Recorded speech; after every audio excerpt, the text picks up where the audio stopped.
நீங்கள் பார்த்து கொண்டிருப்பது உங்கள் ஜாஷ்வா டிவி. சகல ஜனங்களுக்கும் நற்செய்தி.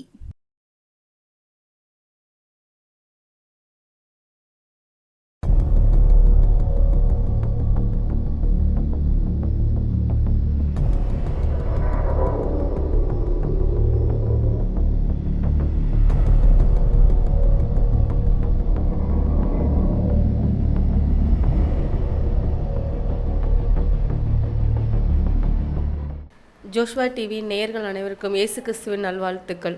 நம்ம ஜெபம் பண்ணலாமா? சோதரன் தகப்பனே, துதிக்கிறோம் தகப்பனே, துதிகளின் மத்தியில் வாசம் பண்ணுகிற தகப்பனே, உங்கள் நன்றியோடு துதிக்கிறோம் தகப்பனே. ரஜா, இந்த நாளிலும் கூட நம்முடைய வார்த்தைகளை நாங்கள் பகிர்ந்து கொடுக்க நீங்கள் கிருபை கொடுத்ததற்காக நன்றி தகப்பனே. அப்பா, நம்முடைய வார்த்தையின் வல்லமை வெளிப்படத்தக்கதை செபிக்கிறோம் தகப்பனே. அப்பா, வார்த்தை கேட்குற ஒவ்வொருடைய இருதயத்தை கிரியை செய்யட்டும் தகப்பனே.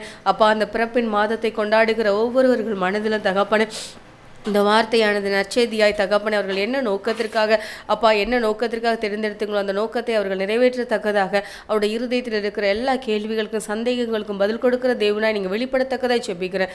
ஆசீர்வதிங்க, பலப்படுத்துங்க. இயேசு கிறிஸ்து நாமத்தில் செபிக்கிறேன் ஜீவனுள்ள நல்ல பிதாவே, ஆமென். வாசிப்போம். 2 நாளாகமும் 16வது அதிகாரம் 9வது வசனம். 2 நாளாகமும் 16:9. தம்மை பற்றி உத்தம இருதயத்தோடு இருக்கிறவர்களுக்கு தம்முடைய வல்லமை விளங்க பண்ணும்படி கர்த்தருடைய கண்கள் பூமி எங்கும் உலாவிக் கொண்டிருக்கிறது.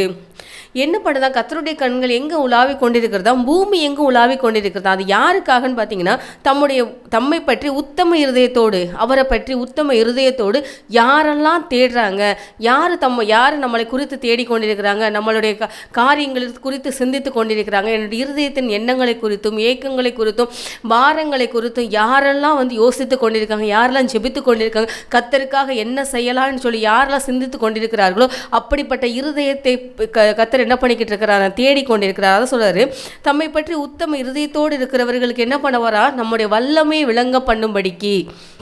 கர்த்தர் மேலே பற்று இருக்கிறவங்களுக்கு தான் என்ன பண்ண முடியும்? கர்த்தர் தம்முடைய வல்லமையை விளங்க பண்ண முடியும். எல்லாருக்கும் போய் என்ன பண்ண முடியாது? கர்த்தரோட வல்லமையை கொடுத்து அதை என்ன பண்ணிடுவாங்க? அதனோட இப்போ ஒரு காரியம் கொடுக்குறாங்கன்னா அந்த பொருளை உபயோகிக்க தெரிந்தவர்கள் கொடுக்கப்படும் போது அது என்ன பண்ணப்படும்? உபயோகப்படுத்தப்படும். இல்லைன்னா என்ன பண்ணிடுவாங்க? மூலையில தூக்கி போட்டுருவாங்க. அதே தான் கர்த்தர் செய்கிறாரு. பூமி எங்கே அவருடைய கண்கள் என்ன பண்ணுகிறது? உலாவி கொண்டிருக்கிறது. எதுக்கெல்லாம் உலாவி கொண்டு இருக்குதுன்னா அவருடைய வல்லமை விளங்க பண்ணும்படி என்ன பண்ணுறாரா? அவருடைய கண்கள் பூமி எங்கும் தேடிக்கொண்டிருக்கிறது. அதே போல் சங்கீதம் 33:18வது அதிகாரம் 18-19 பார்ப்போம் என்று சொன்னால், சங்கீதம் 33:18-19. தமக்கு பயந்து தமது கிருபைக்கு காத்திருக்கிறவர்களின் ஆத்மாவை மரணத்துக்கு விலக்கி விடுவிக்கவும் பஞ்சத்தில் அவர்களுடைய உயிரோட காக்கவும் கர்த்தருடைய கண் அவர்கள் மேல் நோக்கமாக இருக்கிறது. அடுத்து யார் மேலே இருக்கான்? தமக்கு பயந்து தம்முடைய கிருபைகளுக்கு காத்திருக்கிறவர்களின் ஆத்மாவை மரணத்திற்கு விலக்கவும் பஞ்சத்தில் அவர்களை உயிரோடு காக்கவும். இப்போ உலகத்தில் கடைசி காலங்களில் பார்த்தீங்கன்னா, கடைசி கால வேதத்தில் என்னெல்லாம் நடக்கும்னு சொன்னதோ, பஞ்சங்கள், கொள்ளை நோய்கள், பாடுகள், யுத்தங்கள், செய்திகள்லாம் கேள்விப்படுங்கன்னு சொன்னதோ, அதே காரியங்கள் இந்த நாட்களில் நடந்து கொண்டே இருக்கிறது. அப்படிப்பட்ட ஆபத்தான சூழ்நிலைகளும் பேரழிவின் காலங்களிலும் கொள்ளை நோய்களிலிருந்து பாதுகாக்கும்படி அவருக்கு பயப்படுகிறவர் மேலும் அவருடைய கிருபைக்கு காத்திருக்கிறவர்களையும் மரணத்திலிருந்து பாதுகாக்கிறதுக்கும் பஞ்சத்திலிருந்து பாதுகாக்கிறதுக்கும் அவருடைய கண்கள் என்ன பண்ணி கொண்டு இருக்கிறதா? நோக்கமாக இருக்கிறதா? அவருக்கு உண்மையாக இருக்கிறவர்களை எல்லா ஆபத்திலிருந்தும் எல்லா சூழ்நிலைகளிலிருந்தும் விடுவிக்கிறதுக்கு கர்த்தருடைய கண்கள் என்ன பண்ணுகிறது? நோக்கமாக இருந்து அவர்கள் எல்லா ஆபத்துகளுக்கும் நாச மோசங்களுக்கு என்ன பண்ணுறாராம்? விலக்கி பாதுகாத்து கொண்டு வருகிறாராம். அடுத்து சங்கீதம் 34:15வது அதிகாரத்தை பார்த்தீங்கன்னா, அதே மாதிரி கர்த்தருடைய கண்கள் நீதிமான்கள் மேல் நோக்கமாக இருக்கிறது. அவருடைய செவிகள் அவர்கள் கூப்பிடுதலுக்கு என்ன பண்ணுகிறதா? திறந்திருக்கிறது. கர்த்தருடைய கண்கள் அடுத்து யார் மேலே நோக்கமாக இருக்கிற? நீதிமான்கள் மேலே. கர்த்தருடைய வார்த்தை கேட்டு கீழ்ப்படிந்து செம்மையான வழியில் நடக்கிறவர்கள், துன்மார்க்கமான காரியங்களை விட்டு உலகத்தின் அருவருப்புகளை விட்டு கர்த்தர் அருவருக்கிற காரியங்கள் எல்லாவற்றை விட்டு கர்த்தர் என்ன காரியங்களை சொல்லுகிறாரோ, வேதத்தில் எப்படி வாழ்க்கை நடைமுறையில் நடக்க வேண்டும் என்று சொல்லுகிறாரோ அப்படி உத்தமமாய் நடக்கிறவர்கள் மேலும் நீதிமான்களாக இருக்கிறவர் மேலும் கர்த்தருடைய கண்கள் என்ன பண்ணுகிறதா? நோக்கமாக இருக்கிறது. அப்போ நம்ம வேதத்தில் பார்த்தோம்னா கர்த்தருடைய கண்கள் யார் மேலெல்லாம் நோக்கமாக இருக்குன்னா, இன்னும் நிறைய காரியங்கள் வேதத்தில் இருக்கிறது. நீதிமானாக இருக்கிறவங்க மேலே நோக்கமாக இருக்கிறது. அவருக்கு பயந்திருக்கிறவர் மேல் அவருடைய கண்கள் நோக்கமாக இருக்கிறது. அவருடைய கிருபைகளுக்கு காத்திருக்கிறவர்கள் மேல் நோக்கமாக இருக்கிறது. அவருடைய வல்லமையை யாரை கொண்டு வெளிப்படுத்தலான்னு சொல்லிட்டு என்ன பண்ணுகிறதா? அவருடைய கண்கள் பூமி எங்கு சுற்றி திரிந்து கொண்டிருக்கிறது. இந்த கடைசி காலத்தில் வந்திருக்கிறோம். அதே மாதிரி இந்த வருடத்தின் கடைசி மாதத்தில் மாதத்தில் வந்திருக்கிறோம். டிசம்பர் மாதம் என்று சொன்னால் உலகம் முழுவதும் கிறிஸ்தவர்களுக்கான ஒரு முக்கியமான மாதம். அதே போல் எல்லாருமே என்ன பண்ணுவாங்க, கிறிஸ்மஸ் தாத்தா வேஷம் போட்டு அந்த கிறிஸ்மஸ் கொண்டாடுகிறது, எல்லாருக்கும் சாக்லேட் கொடுக்கறது, இன்னும் அநேக கொண்டாட்டங்கள். ஒரு சந்தோஷமான மாதம், மகிழ்ச்சியின் மாதம். குழந்தைகளுக்கான என்ன பண்ணுகிறது, குடில் வைக்கிறது, அவங்களுக்கு பிடிச்ச மாதிரி எல்லா காரியங்களும் செய்கிறதுல என்ன பண்ணுவாங்க, வீடுகளில் ஸ்டார் கட்டுறது, இப்படி சொல்லிட்டு நிறைய கொண்டாட்டங்கள் இருக்கிறது. இது எல்லாவற்றையும் காட்டிலும் கர்த்தர் நம்மக்கிட்ட எதிர்பார்க்கறது அவருடைய வல்லமை விளங்க பண்ணணும். அவர் பூமிக்கு வந்ததோட நோக்கத்தை நிறைவேற்றணும். அந்த நோக்கத்தை அவர் வந்ததான நோக்கத்தை நிறைவேற்றி முடித்தவராக மறுபடியும் அவர் எங்கேருந்து வந்தவர் இந்த இடத்துக்கு கடந்து சென்று விட்டார். ஆனால் நம்ம என்ன பண்ணுகிறோம், அந்த பிறப்பின் நாட்களிலே நின்று விடுகிறோம். இயேசுவானவர் பிறந்தார், உலகத்திற்கு இரட்சகர் பிறந்தார் என்று சொன்னதோடு என்ன பண்ணுகிறோம், நம்ம நின்று விடுகிறோம். அப்படி இல்லாத படிக்க உலகத்துக்கு இரட்சகர் வந்தார் என்று சொல்றோம். அந்த இரட்சகர் என்ன செய்தார், வந்து என்ன பண்ணாரு, பூமியில வாழ்ந்த நாட்கள்ல என்ன பண்ணாரு, எதற்காக சிலுவைக்கு போனாரு, சிலுவைக்கு போனதற்கு பின்பு அவர் எங்க போனாரு, அந்த இடைப்பட்ட நாட்கள்ல என்னென்ன ஊழியங்கள் செய்தாரு, எதற்காக வந்து பாடுபட்டு எதற்காக அந்த சிலுவையில ஏற்றுக்கொண்டார் என்கிற எல்லா காரியத்தையும் நம்ம சுவிசேஷமாய் அறிவிக்கிறதற்காக கர்த்தருடைய கண்கள் பூமி எங்கு உலாவிக் கொண்டிருக்கிறது. அவருடைய பாரத்தை புரிந்து கொள்வார் உண்டோ என்று எதிர்பார்த்து கொண்டிருக்கிறார். இந்த நற்செய்தியை உலகமெங்கு அறிவிக்கிறதுக்கு எத்தனை ஆத்துமாக்கள் விரும்புகிறாருங்க. யாருடைய இருதயெல்லாம் ஏங்கிக் கொண்டிருக்கிறது. என் பிறப்பின் மாதத்தை கொண்டாடுகிற நாட்களிலாவது இயேசுவானவர் கிறிஸ்து பிறந்தார் என்று சொல்வதோடு நின்று விடாதபடிக்கு அவர் பூமிக்கு மனுக்குலத்தினுடைய அத்தனை மேன்மைகளையும் அத்தனை மகிமையான காரியங்களும் இழந்து இந்த பூமிக்கு வந்து மனுஷகுமாரனாய் வாழ்ந்தார். எப்படி வாழ வேண்டும் என்று காரியங்களை கற்றுக் கொடுத்தார். அதற்கு பின்பாக அந்த மரணத்தை, அந்த சிலுவை பாடுகளை ஏற்றுக்கொண்டார். அதை எதற்காக, உங்களுடைய பாவங்களுக்காக, உங்களுடைய குற்றங்களுக்காக, உங்களுடைய மூதாதையின் பரம்பரையாய் தொடர்ந்து கொண்டிருக்க சாபத்திற்காக, எல்லாவற்றிலிருந்து விடுதலையாக்குறதுக்காக அவருடைய பரிசுத்த ரத்தத்தை சிந்தினார். அந்த ரத்தத்தின் மூலமாக தான் மீட்பு, வேற எந்த விதத்திலும் மீட்பு இல்லை என்பது சுவிசேஷமாய் அறிவிப்பதற்காக யாருடைய இருதயமெல்லாம் ஏங்கிக் கொண்டிருக்கிறதுன்னு சொல்லி இந்த உலகம் முழுவதும் இருக்கிற ஒவ்வொரு மக்களின் மேலும் இயேசுவானவர் என்ன பண்ணி கொண்டிருக்கிறாரா, நோக்கமாக இருக்கிறாரா. யாரெல்லாம் எனக்காக பிரயாசப்படுகிறாங்க, எனக்காக பாடுபடுகிறாங்க, யாரெல்லாம் ஆத்துமாக்கள் மீது கரிசனம் கொண்டிருக்கிறாங்கன்னு சொல்லிட்டு அவருடைய கண்கள் பூமி எங்கும் தேடிக்கொண்டிருக்கிறதா. வாசிப்போம் என்று சொன்னால் எசேக்கியேல் 28வது அதிகாரம், எசேக்கியேல் 22 30வது வசனம்.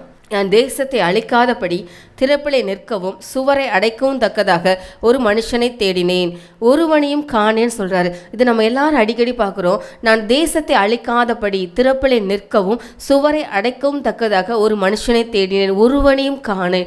எல்லா விதங்களில் தேடுறாரு.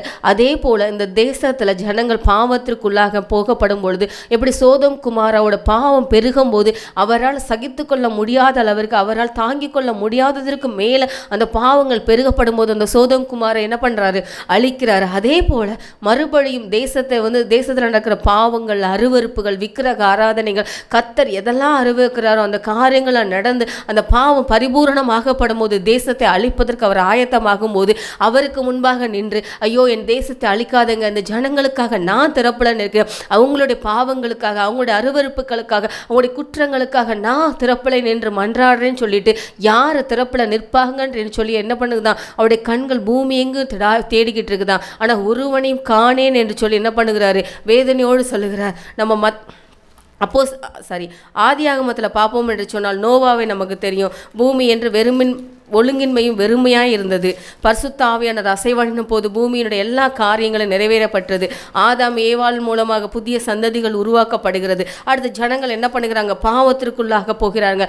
ஏவாளின் மூலமாக பாவம் பிரவேசித்து அதற்கடுத்து ஜனங்களுக்குள்ள பாவம் பெருகி கர்த்தர் இந்த ஜனங்களை நான் உண்டாக்கினது மனஸ்தாபப்படுகிறேன் என்று சொல்லும் அளவிற்கு என்ன பண்ணுகிறது, காரியங்கள் காணப்படுகிறது. ஆதியாகமம் 6வது அதிகாரம் 6, 7, 8 பார்ப்போம் என்று சொன்னால், அப்பொழுது கர்த்தர், நான் சிருஷ்டித்த மனுஷனை பூமியின் மேல் வைக்காமல் மனுஷன் முதற்கொண்டு மிருகங்கள், ஊரும் பிராணிகள், ஆகாயத்து பறவைகள் பரியந்தம் உண்டாயிருக்கிறவர்களை நிக்கிரகம் பண்ணுவேன், நான் அவர்களை உண்டாக்கினது எனக்கு மனஸ்தாபமாய் இருக்கிறது என்றார். நோவாவுக்கோ கர்த்தருடைய கண்கள் என்ன பண்ணுகிறது, கிருபை கிடைத்தது. இந்த மனுஷர் ஃபுல்லாக பாவம் பெருகிருச்சு, ஏன் இந்த மனிதர்களை படைத்தேன் என்று சொல்லி அவர் விசனப்பட்டு, அவருடைய ஆத்மா விசனப்பட்டு எல்லா ஜனங்களையும் மனிதர்களை மாத்திரமல்ல மிருக ஜீவன்கள், பறவைகள் எல்லாவற்றையும் அவர் என்ன பண்ணுகிறாரு, அழிக்கிறதற்கு அவர் தயாராகி கொண்டிருக்கும் போது அந்த பாவத்தின் மத்தியிலும் பாவ ஜனங்களின் மத்தியிலும் அவருக்கு நோவாவுக்கு மாத்திரம் கர்த்தருடைய கண்களில் கிருபை கிடைத்தது. அப்போ என்ன பண்ணுறார், நோவாவை அழைத்து ஒரு பேழையை செய்ய சொல்லுகிறார். செய்ய சொல்லி நோவாவின் குடும்பம் மாத்திரமும் எல்லா ஜாதிகளிலும் பறவைகளிலும் மிருகங்களிலும் ரெண்டு ஜோடிகளை என்ன பண்ணுறார், கர்த்தர் சேர்த்து கொண்டார். அப்போ அதுக்கடுத்து தேசம் அழிக்கப்பட்டு அதற்கப்புறம் தண்ணீர் எல்லாம் வடியப்பட்டு அந்த புதிய காரியங்கள் உருவாக்கப்படும் பொழுது அந்த பறவைகள் அந்த விலங்குகள் எல்லாம் வெளியே விட்டு புதிய சந்ததியாய் பரிசுத்தமான சந்ததியாய் கர்த்தர் உருவாக்கி கொண்டிருக்கிறார். அப்போ அந்த பாவம் பெருகியிருந்த நாட்களிலும் நோவாவுக்கு கர்த்தருடைய கண்களில் கிருபை கிடைத்தது. அதே போல தான் அந்த கடைசி நாட்களில் நம்ம என்ன பண்ணியிருக்கோம், தேசம் எங்கும் பாவங்களுக்கு குறைவில்லாதபடிக்கு பாவங்கள் தன்னுடைய கைக்குள்ளே வருகிற அளவுக்கு என்ன பண்ணுகிறது, உலக டெக்னாலஜியில் வளர்ந்து கொண்டிருக்கிறது. நம்ம எங்கேயும் பாவத்தை தேடி போக வேண்டியதே இல்லை, நம்மளை தேடி பாவம் வந்து கொண்டிருக்கிறது. அப்படிப்பட்ட சூழ்நிலையிலும் உங்களையும் என்ன பண்ணுற கர்த்தர் தேடிக்கொண்டிருக்கிறார். இந்த பாவத்திற்கு மத்தியிலும் என்னுடைய மகன் எனக்காக காரியங்களை செய்வானா, என்னுடைய மகள் எனக்காக காரியங்களை செய்வாளா என்று சொல்லி கர்த்தருடைய கண்கள் உங்கள் மேலும் என் மேலும் நோக்கமாக இருக்கிறது. இந்த கடைசி காலத்தில் இருக்கிறோம். நம்ம சொல்லலாம், ஐயோ நான் அந்தளவுக்கு கர்த்தர் விரும்புகிற பரிசுத்தத்தில் இல்லையே, கர்த்தர் நினைக்கிற மாதிரி நான் இல்லையே, என்னால் என்ன காரியங்களை செய்ய முடியும், நான் சிறிய குடும்பத்தில் இருக்கிறேனே, இல்லை நான் சின்ன பிள்ளையாக இருக்கிறேன்னு சொல்லி என்ன பண்ணலாம், நம்ம யோசித்து கொண்டிருக்கிறா. ஆனால் கர்த்தருக்கு நம்ம முழுமையாய் ஒப்பு கொடுக்கப்படும் போது தம்முடைய வல்லமை உங்கள் மேலே விளங்க பண்ணி கர்த்தர் என்ன நோக்கத்திற்காக உங்களை தெரிந்தெடுத்தாரோ அந்த நோக்கத்தை நிறைவேற்ற அவர் போதுமானவராக காணப்படுகிறார். அதே போல் நம்ம பார்ப்போம் என்று சொன்னால், நம்ம சாமுவேல் 1 சாமுவேல் 9வது அதிகாரத்தில் போஞ்சோன்னா இஸ்ரவேல் ஜனங்களுக்குள்ள என்ன பண்ணுறாங்க, மற்ற இடங்களில் நடக்கிறது போல் எங்களுக்கு என்ன வேணும், ராஜா வேணும்னு கேட்குறாங்க. அப்போ முதலாக ஒரு ராஜாவை உருவாக்குவதற்கு கர்த்தருடைய கண்கள் தேடி பார்க்கப்படும் போது யாரை தேர்ந்தெடுக்கிறான்னு சொன்னால் சவுலை தேர்ந்தெடுக்கிறார். சவுலை தேர்ந்தெடுத்து அவரை ராஜாவாக அபிஷேகம் பண்ணி ராஜாவுக்கு ஒரு எல்லா கனத்தையும் மகிமையும் கொடுக்கிறார். ஆனால் அந்த நிலைப்பில் அவர் நிலைத்திராதபடிக்கு பொருட்களின் மீது கொண்ட காரியத்தின் நிமித்தமாக கர்த்தருடைய வார்த்தைக்கு கீழ்ப்படியாதபடியினாலும் அவர் அந்த ராஜாவின் மேன்மை இழந்து போகிறார். அதற்கு அடுத்ததாக அவருடைய கண்கள் யாரை தேடிக்கொண்டிருக்கிறது, நம்ம 1 சாமுவேல் 13-14வது வசனத்தை பாருங்கள். இப்பொழுது உம்முடைய ராஜ்யபாரம் நிலை நிற்காது, கர்த்தர் தம்முடைய இருதயத்திற்கு ஏற்ற ஒரு மனுஷனை தமக்கு தேடி அவனை கர்த்தர் தம்முடைய ஜனங்கள் மேல் தலைவனாக இருக்க கட்டளையிட்டார், உமக்கு விதித்த கட்டளையை நீர் கை கொள்ளவில்லையே என்று சொன்னார். அப்போது இது முதலாக ராஜாங்கிற ஒரு பதவி வரப்படும் பொழுது சிறிய குடும்பத்தில் இருக்கிற சவுலை கொண்டு வந்து வைக்கிறார். ஆனால் சவுல் அதற்கு பாத்திரராக இல்லாதபடிக்கு ஒரு கனமும் ஒரு மகிமையும் தனக்கு மேன்மை கிடைக்கப்படும் பொழுது கர்த்தருடைய வார்த்தைக்கு கீழ்ப்படிவதை காட்டிலும் தனக்கு கிடைத்த அதிகாரத்தை நிலைநிறுத்தி கொள்ளட்டும் சொல்லிட்டு என்ன பண்ணுகிறாரு, கர்த்தருடைய வார்த்தைக்கு கீழ்ப்படியாதபடி ஜனங்களுக்காக தன்னுடைய மகிமை இழந்து விடக்கூடாதுன்னு சொல்லி பலியிட்டது நிமித்தம், கர்த்தர் அருவருக்கிற காரியங்களை செய்தது நிமித்தம், கர்த்தருக்கு கீழ்ப்படியாமல் போனது நிமித்தம் சவுல் தனக்குரிய ஸ்தானத்தை இழந்து போகிறார். அதற்கு அடுத்துதான் கர்த்தர் சொல்றார், என் இருதயத்திற்கு ஏற்ற ஒரு மனுஷனை தேடி அவனை தம்முடைய ஜனங்கள் மீது அதிகாரியாக வைப்பேன்னு சொல்கிறார். அதே போல தனக்கு இருதயத்திற்கு ஏற்றவன் யாருன்னு சொல்லி தேடி பார்க்கப்படும் பொழுது தாவீதை கர்த்தர் தேர்ந்தெடுக்கிறார். 1 சாமுவேல் 16வது வசனத்தை பாருங்கள். 1 சாமுவேல் 16:12.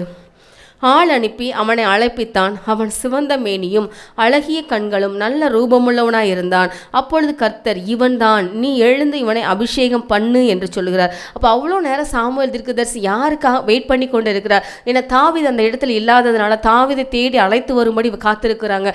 அப்போ தாவீது வரப்படும் போது வந்த உடனே சொல்றாரு, இவன் தான், நான் தெரிந்து கொண்டவன் இவன் தான், இவனுக்கு எழுந்து நீ என்ன பண்ணு, அபிஷேகம் பண்ணுன்னு சொல்றாரு. அப்போ கர்த்தருடைய கண்கள் ஒவ்வொருத்தர் மேலும் இவன் எனக்காக செய்வானா, இந்த மகள் எனக்காக செய்வாளா என்று சொல்லி ஒவ்வொருவர் மேலும் அவருடைய கண்கள் நோக்கமாக இருக்கிறது.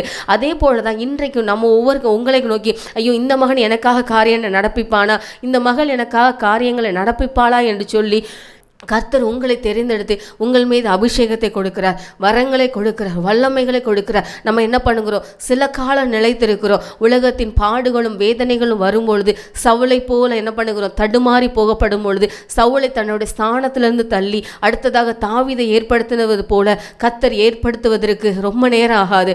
ஆனால் கர்த்தர் சில நேரங்களில் நமக்காக என்ன பண்ணுகிறார், நேரம் கொடுத்து கொண்டே வருகிறார். தம்முடைய தவறை சரி பண்ணுவதற்கும் தமக்கு கொடுக்கப்பட்ட ஸ்தானத்தில் நிலை நின்று அவர் என்ன என்ன நோக்கத்திற்காக என்ன காரியங்களுக்காக உங்களை அந்த இடத்தில் வைத்தாரோ, எதற்காக அபிஷேகம் பண்ணினாரோ, எதற்காக தெரிந்தெடுத்து உங்களுக்கு இத்தனை பெரிய காரியங்களை இத்தனை பாடுகள் மத்தியில் வழிநடத்தி அந்த ஸ்தானத்தில் நிலைநிறுத்தினாரோ, அந்த ஸ்தானத்தை நீங்கள் உணர்ந்து கொண்டு அதற்கு ஏற்றபடியாக செல்லும்படியாக கர்த்தர் சில நேரத்தில் உங்களுக்கு தங்களுடைய அழைப்பில் நிலை நிற்கட்டும்னு சொல்லி கொண்டு காலதாமதம் கொடுத்து கொண்டிருக்கிறார். இந்த கடைசி காலத்தில் வந்திருக்கிற நம்ம எல்லா காரியங்களும் யோசித்து பார்த்து கர்த்தர் அழைத்த அழைப்பில் நம்ம வெளிக்கு போகாத படிக்க நம்ம என்ன பண்ணுவோம், திரும்ப என்ன நோக்கத்திற்காக வந்தாரோ அந்த நோக்கத்திற்கு நம்ம நிறைவேற்றி கர்த்தர் நம்மை கொண்டு செய்ய வேண்டிய காரியங்களுக்கு நம்ம ஒப்பு கொடுக்கிறவங்களா காணப்படுவோம். புதிய ஏற்பாடு காலத்தில் பார்த்தோம் என்று சொன்னால் அப்போஸ்தலர் 9வது அதிகாரத்தில் சவுல் என்ற வாலிபன் கிறிஸ்தவர்களை வேதனைப்படுத்தும்படியாக துன்பப்படுத்தும்படியாக கொலை செய்யும்படியாக அந்த சவுலை கர்த்தருடைய கண்கள் கண்டது.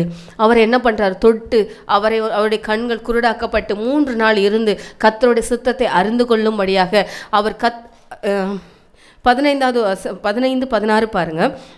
அதற்கு கர்த்தர், நீ போ, அவன் புறஜாதிகளுக்கும் ராஜாக்களுக்கும் இஸ்ரவேல் புத்திரருக்கும் என்னுடைய நாமத்தை அறிவிக்கிறதற்காக நான் தெரிந்து கொண்ட பாத்திரமாயிருக்கிறான். அவன் என்னுடைய நாமத்தின் நிமித்தம் எவ்வளவாய் பாடுபட வேண்டும் என்பதை நான் அவனுக்கு காண்பிப்பேன் சொல்லி அனனியாவை போய் அவனுடைய குருடான கண்களுக்கு ஜெபம் பண்ணி அவனை விடுதலை ஆக்க சொல்லுகிறாரு. அப்போ தான் சொல்கிறாங்க, என்னுடைய நாமத்தின் நிமித்தம் அவன் எவ்வளோ பாடுபடணும், எவ்வளோ வேதனைப்படணும் என்பதை நான் அவனுக்கு என்ன பண்ணுவேன், காட்டுவேன். இதுவரைக்கும் என்னுடைய நாமத்தை அறிவித்தவர்களை அவன் துன்பப்படுத்தி வந்தான்.